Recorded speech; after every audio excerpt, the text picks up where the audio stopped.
প্রিয় দেশবাসী, আজ বাংলাদেশ একটি গভীর সংকটময় মুহূর্তের মধ্য দিয়ে যাচ্ছে। এখন পর্যন্ত আমাদের প্রাপ্ত খবর অনুযায়ী আওয়ামী লীগ, ছাত্রলীগ, যুবলীগের সন্ত্রাসীরা গুলি করে কুপিয়ে প্রায় 30-এর অধিক শিক্ষার ছাত্র জনতাকে হত্যা করেছে এবং দিন শেষ হতে হতে এই সংখ্যাটা কোথায় গিয়ে দাঁড়ায় আমরা জানি না। এরই প্রেক্ষিতে আমরা একটি সিদ্ধান্ত নিয়েছি। আমাদের একটি জরুরি সিদ্ধান্ত মোতাবেক আমাদের যে 6 তারিখের যে লং মার্চ টু ঢাকা কর্মসূচি ছিল সেটিকে আমরা একদিন এগিয়ে নিয়ে এসেছি।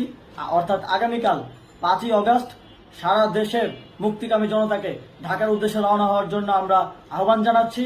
যারা পারবেন, যাদের পক্ষে সম্ভব হবে, আজ রাতেই আপনারা ঢাকার উদ্দেশ্যে রওনা হয়ে যান।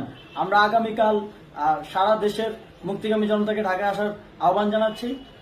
বিশেষ করে ঢাকার আশেপাশের যে জেলাগুলো আছে, আপনারা দায়িত্ব নিয়ে মসজিদের মাইকে ঘোষণা দিয়ে যাদেরকে পাবেন সবাইকে